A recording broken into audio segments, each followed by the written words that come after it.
Well, hello. My name is Angel Wood, and this is Crime of the Truest Kind.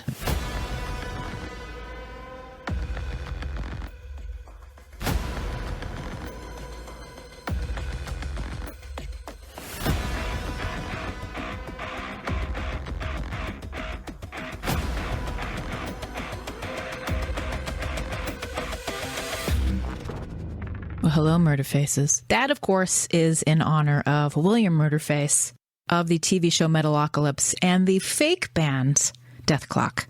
This is Murderface. Could you have a great day? Could you do that for me? Thanks. He's very thoughtful.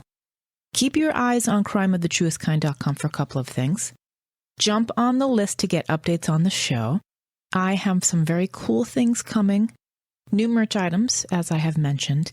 And I'm working on something, well, I'm going to call extra cool because I cannot tell you about it yet, but I will very soon. I know I don't like the cryptic stuff either. I don't like the announcement. I'm hoping to iron that out maybe in the next week. So, follow, subscribe, rate, and review. Apple Podcasts, Podchaser, Stitcher, and Audible. Thank you so much to super supporter Sandy, Lee, Joanne, Pat, all coffee funders who gave to buy me a coffee this week. If you so choose, it is linked on crimeofthetruestkind.com. You can click on Otis the Bulldog's face. You can click on the coffee cup. And whatever it is greatly appreciated because you carry this show. Subscribe to the YouTube channel, also linked at crimeofthetruestkind.com. And follow the show everywhere at Crime of the Truest Kind on Instagram and Facebook. There is a I Heart True Crime Facebook group if you want to get in on that. At Truest Kind on Twitter and TikTok. Oh, and also buy me a coffee. I did not want to make you wait a full 2 weeks for part 2 of the Worcester Six story. So let's get to it. Episode 23, the Worcester Six. The Cold Storage Warehouse Fire, Worcester, Massachusetts, Part 2.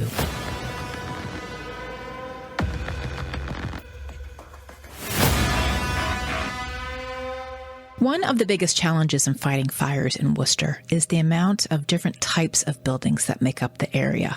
Old three-decker apartment buildings, many warehouses and buildings without windows, extremely dangerous buildings, fortresses, really. Buildings like the cold storage warehouse and others like it were always a major concern to firehouses around the community. Something that was of major concern to the crews, and particularly Jerry Lucey, who was called the Firefighter, the guy who would always have your back. He was concerned about the lack of funding for training facilities and for equipment. He continued to train, mostly out of pocket, like scuba diving, for example, to make him better prepared in any rescue situation. In the late 1990s in the city of Worcester, they were using abandoned buildings as training facilities. There was no money in the budget for extras. Training was on their dime. But nothing could have prepared him or any of the firefighters for what they encountered that night inside an abandoned 93-year-old cold storage warehouse that was fully engulfed. It shined the light on the very serious question of safety among these abandoned buildings, what the city was doing with them, and what the city was doing about the growing homeless population. It was common knowledge among those in the vicinity of the warehouses that people were living inside. When those men went inside the warehouse that December night, they were looking for people they believed to be inside. We soon learned that there were none. Then began the conjecture and the finger-pointing. From what the city did and did not do to handle the homeless population, how they got into the building in the first place, and why the fire commander made the call to send the firefighters inside the blaze. Teams of firefighters remained at the scene, sifting through the debris for days after the fire. By day 4 of their search, frustrations mounted as weary firefighters were forced to suspend their efforts for 8 hours, for fears that an unstable wall might collapse outside what one called the building from hell. The search resumed after a large crane dismantled part of that unsteady firewall. That delay added to the pain for desperate family members. The frustration was palpable. Families were overwhelmed with grief. Crowds of firefighters stood watch as front-end loaders sorted rubble into piles. Twisted metal, crumbled bricks, ashes. Family members huddled in blankets nearby as smoke hung in the air and light rain fell. And the ripple spread far beyond Worcester. More than 12,000 firefighters were expected to attend a memorial service at the Worcester Centrum the Thursday after the fire. Bells tolled.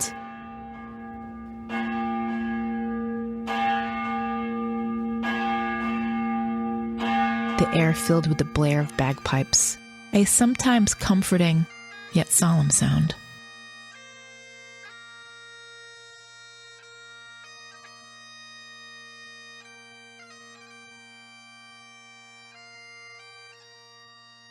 What they learned was that the center of the building had collapsed.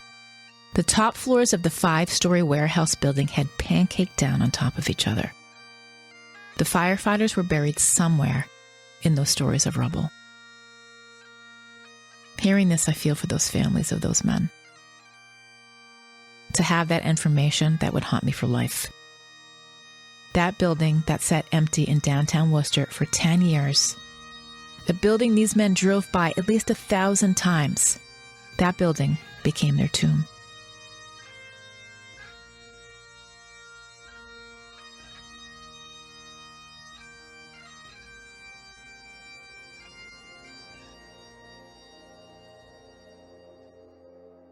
Because of the nature of the build, a large structure with several floors, each about 15,000 square feet, it posed a huge challenge to the firefighters who were not familiar with it.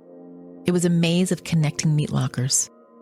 The way the walls were insulated was damning, layered with cork, tar, polystyrene, and sprayed polyurethane foam, highly combustible. And when the air hit it, it spread like, well, wildfire.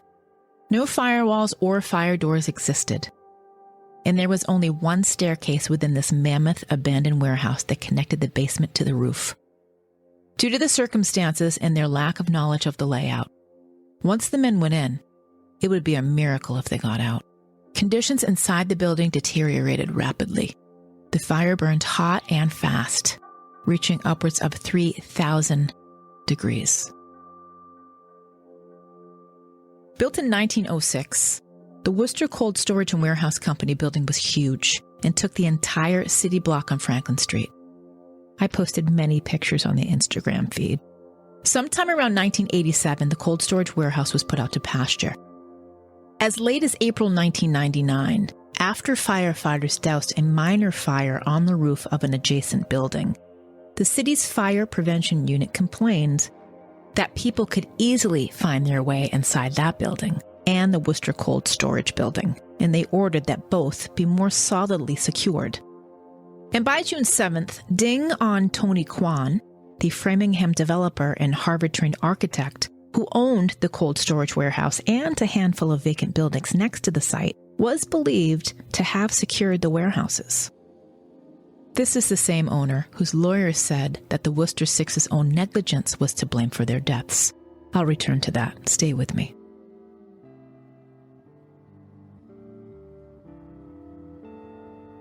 I have the utmost respect and compassion for the victims and their families who must survive this unfathomable loss.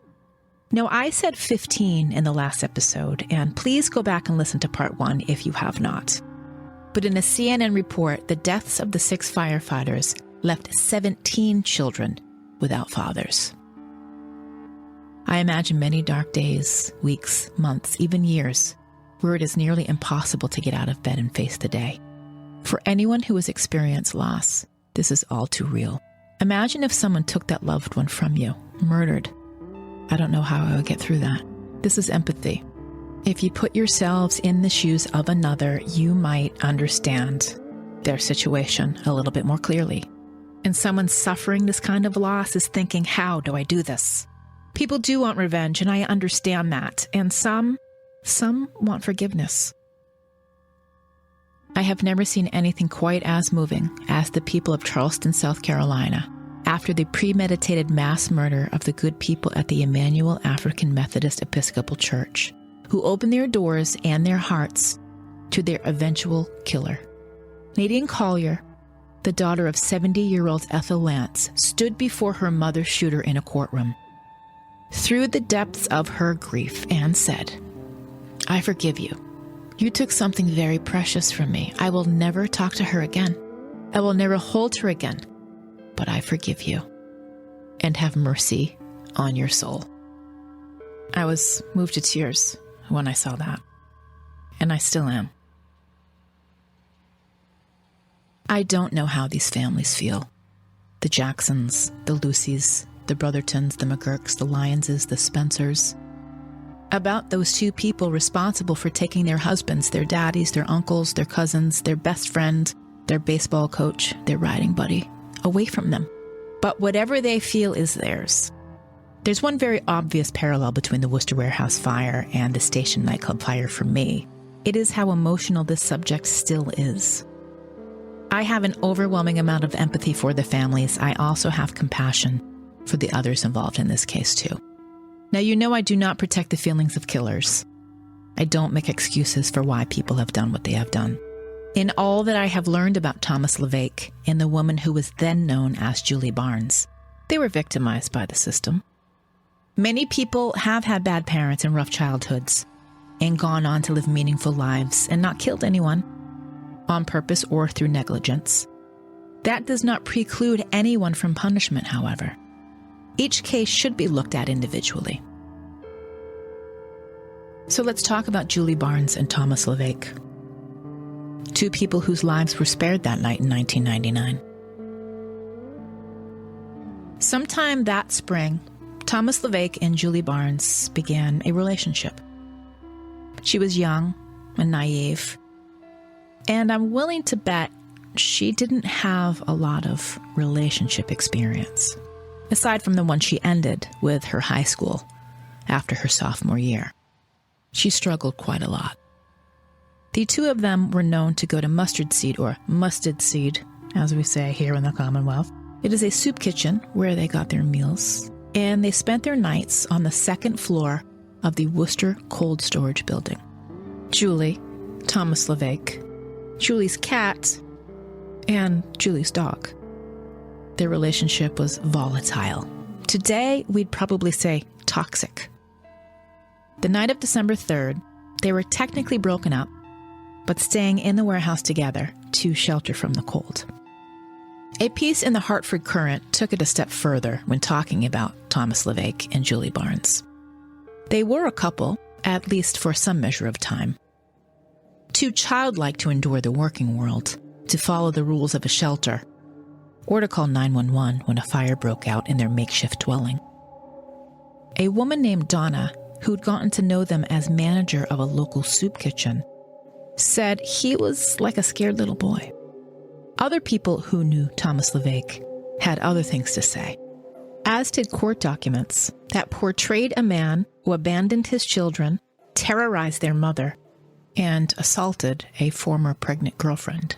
He was said by some who knew him to be calm, unless provoked, and quiet, unless he drank.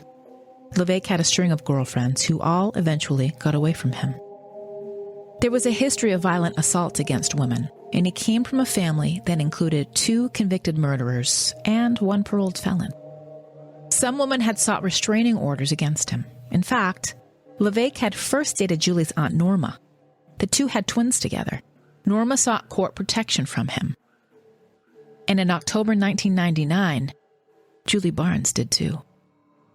The couple were known to bicker constantly, and it sometimes did turn physical. Julie had a miscarriage early in their relationship, and by December 1999 was 3 months pregnant with a son. After one heated argument, Julie Barnes had asked for a restraining order. A judge denied it the same day for reasons that remain unclear. And despite a few court appearances, the two lived what has been called a subterranean existence, in the shadows of reality where the rest of society prefers not to see.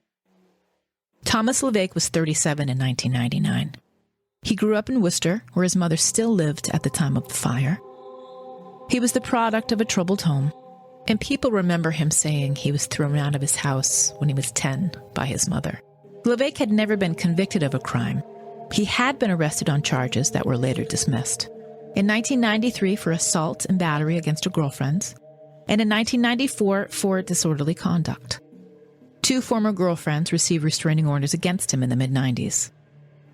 His main source of income, friends said, was what he earned from sporadic temporary jobs, painting houses, delivering newspapers, odd jobs at construction sites. Getting work was difficult. Thomas Levesque reportedly could not read, and he could not write. Now, I try to keep my editorializing to a minimum on this podcast. But if a 37-year-old man cannot read or write, that is a catastrophic failure on society's part.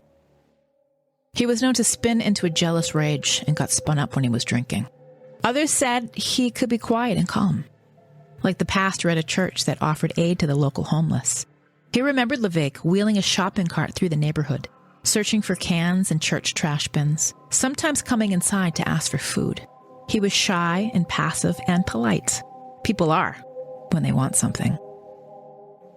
Alcohol was a problem for Levesque, and he sometimes tried to get sober. About a year before the fire, he entered Worcester Public Inebriate Program, PIP, and he seemed to do well for a time, working in the shelter kitchen, taking medication. Levesque could lash out violently when provoked, and that tended to happen a lot during his relationship with Julie Barnes. Oh, and they argued about where they would sleep, what they would eat. He tried to control her friendships and would often take her with him when he went looking for jobs. That's something friends said he wasn't equipped to do for long. He could not hold a job.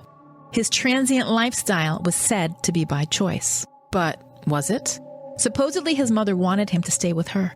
He was known to sleep at the downtown homeless shelter, and not long before the fire, found his way into the abandoned buildings that line Worcester's downtown. Now, there are many reasons why people without homes choose not to live in shelters. Some people are sick, and they're afraid they're going to catch something from somebody else. Some are simply unstable or unable to be around people in that setting. They fear altercations, and some want the freedom that the street provides to drink and use. Levesque didn't have that choice, though. Weeks before the fire, he was booted from the shelter after an altercation with staff members. Around early November, he found his way inside the Worcester Cold Storage Building. It's not clear when or how often Julie Barnes joined him, but it was enough for neighboring businesses to notice. On the night of the fire, it was the owner of the diner across the street who told firefighters there were people living inside. City authorities had to have feigned surprise when they heard people were living in the abandoned warehouses. People involved in the homeless community knew the buildings were being occupied this way for at least a decade. Lifted directly from court records, and I quote, "On October 27, 1999, Worcester Police Canine Officer Daniel Sullivan responded to a complaint about the conditions in the warehouse. When Officer Sullivan opened the door to the warehouse, he was overcome by the smell of rotting garbage, feces, and urine. Inside, he found a large room with piles of garbage bags and numerous takeout food containers with half-eaten meals thrown all over the place. Next to a far wall were piles and piles of human waste. In a second room, Officer Sullivan found a makeshift bedroom. In the bedroom was a closet containing a box overflowing with cat feces. At that point, Officer Sullivan decided to terminate the search out of concern for the health and safety of his dog. Local authorities took no further action to investigate the building. It was anger that fueled the fire that night. Thomas Levesque and Julie Barnes got into a fight. He smacked her. She stood up to defend herself. A flickering candle, the only light in the pitch-black meat locker, was knocked over, landing in a pile of clothes. Flames spread to some old papers, and we know there was garbage strewn about. Thomas and Julie tried to stomp it out as the glow grew. It only made it spread faster, so they ran. They made their way down a narrow stairway to the street. At least they knew how to escape. That was not the case for the firefighters who went in to save them. Their only regret was not finding the cat and the dog Julie doted over. You know I'll be straight with you, because anytime there's a dog or a cat or an animal involved in the story, I always want to know how they are. Once out of the building, they walked down Franklin Street to the Worcester Common Outlet Mall. They went into the music store Media Play. It was somewhere Julie was known to frequent. She sat at the listening station, hidden under headphones, lost in the latest hit releases. Santana and Rob Thomas. Smooth was the #1 song that week in 1999. I won't play it, but you know the one. Someone working at the store claimed to hear them arguing. They could have easily reported the fire. Imagine if they called on the cell phone they were said to have. Or dropped a dime into a payphone, or I guess a quarter maybe then. Or is it 911 free? Or told the clerk at the mall store that they had just seen people running out of the warehouse and told them it was on fire. They could have lied. Now, I don't know that they had the capacity to understand what would happen. They found places to stay that night. He was at a friend's apartment. She stayed with someone in a hotel room where she watched the fire out of a 4th floor window. Julie Barnes was known to be quiet. She said very little. She was invested in her pets, a cat and a dog. And for this, staying at shelters proved very difficult. She took temporary work and lived on and off with Levesque, sometimes leaving him for weeks at a time. Julie seemed to eventually reappear, though. She was very childlike at 19, walked around holding her cat. I can relate, sort of. When you come from a chaotic family, the love and loyalty of a pet is truly one of the most beautiful bonds. I have 5 dogs. I must be compensating for something. By all accounts, her younger years were also sad. She was picked on, bullied, given cruel nicknames by the kids, scrub, loser, and worse. She was a little different, and unfortunately kids hone in on that. She had been held back a year and was enrolled in special education classes. She wore dirty or ripped clothes, pants that didn't quite fit or make it past her ankles. Her hair was dirty. She carried a cat to school in her backpack. Her classmates teased her mercilessly. She struggled, but still hung around them, trying to make friends, strike up conversations, brag about her boyfriends, or pay misplaced compliments. She once told a girl that she really liked her chapstick. That to me is kind of a run-of-the-mill awkward teen move, though. She was laughed at, and often laughed at herself, even when the jokes were at her own expense. Few people intervened when the teasing got too intense. There was a classmate named Alex who spoke of stepping in once, telling the other kids to back off. But there were countless other times no one cared enough. At North High School, she was there to laugh at. It's likely she didn't even know they were laughing at her. She wasn't able to recognize it, and she dropped out after sophomore year. Her parents split in the early 80s. She lived with her mother, her siblings, and a stepfather. The man believed to be her father, Kevin Castengay, was estranged from his daughter since the fall of 1998. She had spent her early childhood with her mother, Evelyn Menard, and by 1985, after reports of sexual abuse and neglect had surfaced, the Department of Social Services stepped in. In 1992, her father took custody of her and a sister, according to the Boston Globe, where she became exceedingly more difficult to manage. By the time she turned 16, she was combative, stealing, and sometimes even left and stayed in shelters. All but that last part kind of defines what a teenage girl is.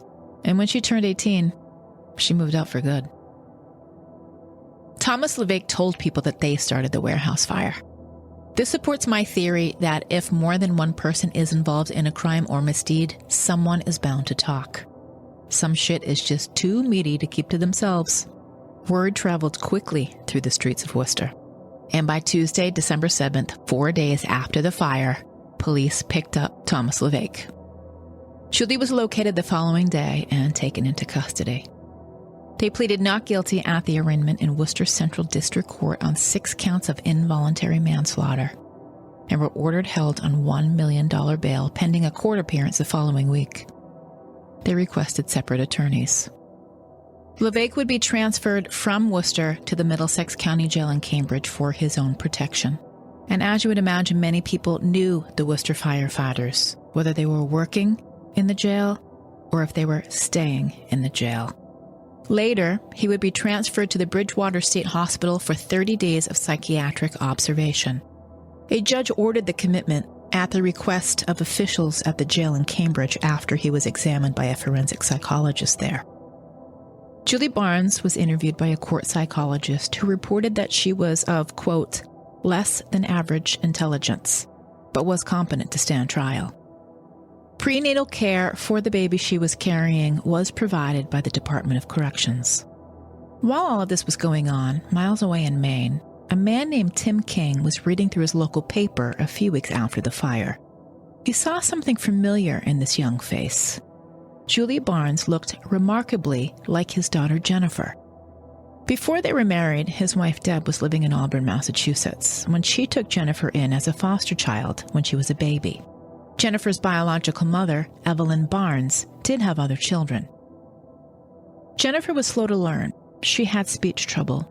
Social workers labeled her non-adoptable. No child is unadoptable. Deb got custody of Jennifer when she was 3, adopting her as a permanent member of her family along with her other children, ages 12 and 13. Over the years, they lost track of Jennifer's biological family, and she and her husband Tim King moved to Ellsworth, Maine. They saw the resemblance in Julie's photo looking back at them from the pages of the paper. They knew she was Jennifer's biological sister. Jennifer was 16 years old by then, and they had always known that she had an older sister. They had met Julie when they adopted Jennifer in Worcester 13 years earlier. Deb King also knew the sisters shared some significant diagnoses. Jennifer was diagnosed as having intellectual disabilities, and they were told her level of function was that of an 8-year-old child. And Julie's condition was believed to be similar to Jennifer's. Their lives turned out very differently, though. Julie had been in and out of foster homes. She dropped out of high school and graduated to life on the city streets. Jennifer grew up with love and guidance in small-town Maine. She was a special education honor roll student. Deb King didn't think Julie Barnes would be able to comprehend the seriousness of the fire or have the sense of urgency to call 911. The Kings wanted to get Julie and take her to Maine. So, 13 years later, after Julie was left to fend for herself, the Kings got involved. They visited her in jail, worked to get her out on bail, and fought to get the charges against her dropped. They posted her $25,000 cash bail in July 2000, after what I would guess was some fundraising, and moved her to their home with a judge's permission. Then they took it one step further. They adopted her. Julie Ann Barnes became Julie Ann King. This would all be a bit of a tough sell among those grieving the loss of the Worcester Six. The wounds were fresh. Most seemed to understand that the fire was accidental. What was difficult to accept is that they didn't do anything about it. And the Kings believed Julie would be another victim of the tragedy if she were sent to prison. Julie Barnes became a mother in June of 2000, while she was being held at the Framingham State Prison for Women. She delivered her son under armed guard at Massachusetts General Hospital. After the birth, her ankles were placed in shackles. Baby Joshua was put into foster care and was raised by another family. In September 2000, Superior Court Judge Timothy Hillman dismissed the charges against them, ruling that insufficient evidence existed to charge them with manslaughter, because the defendant's actions would have to be wanton and reckless to be considered involuntary manslaughter. But then, the Supreme Judicial Court reinstated the charges, saying there was sufficient evidence to conclude the couple's choice to not report the fire was intentional and reckless. After 2 very emotional years of legal wrangling, closure came in 2002, when a judge approved a deal to drop involuntary manslaughter charges against Thomas Levesque and Julie King if they successfully complete 5 years probation. It was widely reported that Thomas Levesque and Julie King did have cognitive impairments. District Attorney John Conti said their lawyers did not enter medical records backing up those claims into the court record until much later. And back in 2002, this was his quote: "They're marginally retarded, which would make it just about impossible to try this case. That was probably our only option." And as you would imagine, this was met with mixed emotions among those who were affected by the fire and the loss of Tim Jackson, Jerry Lucey, Jay Lyons, Paul Brotherton, Tom Spencer, and Joe McGuirk. Let's always remember they are the ones who were killed. They are the real victims in this case. After the investigation concluded and the Worcester cold storage and warehouse structure was demolished, it wasn't clear right away what would become of the site.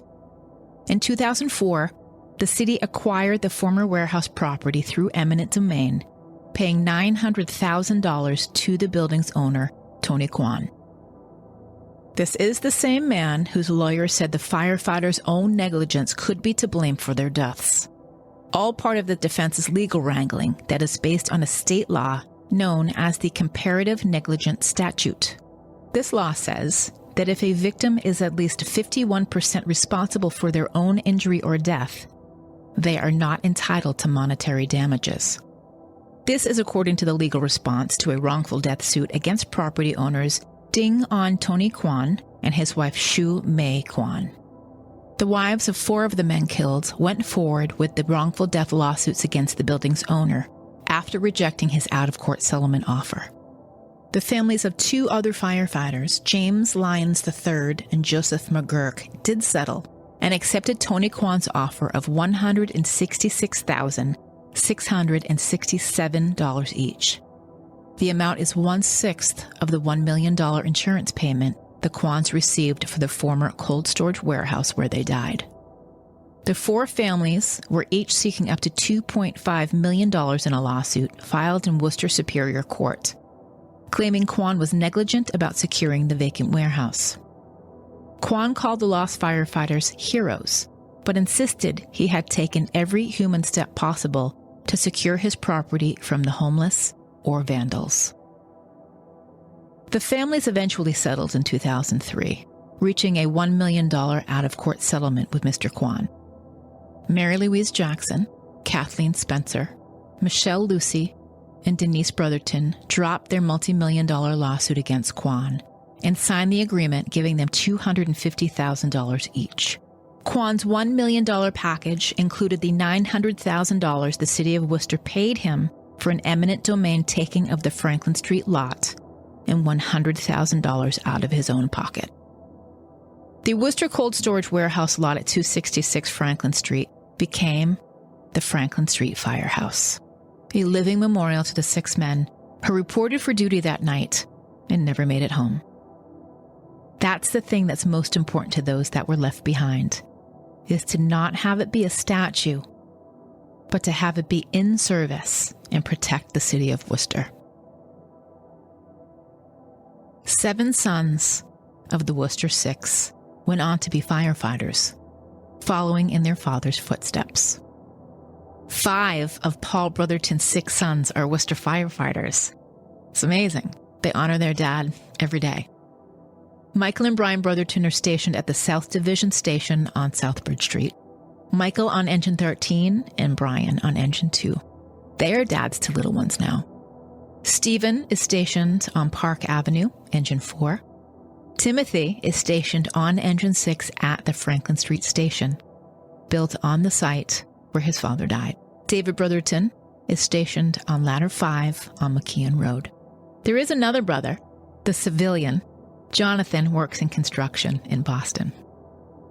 Jerry Lucey III, who was 11 years old when his dad Jerry died in the fire, always thought his dad was a hero, and he knew he too would be a firefighter one day. He's stationed at the Franklin Street house on the site where his dad was killed. It doesn't bother him as much as people think it would, he said in a piece in the Worcester Telegram in December 2019 that marked the 20th anniversary of the Worcester Cold Storage Warehouse fire. Firefighting is high risk, we know.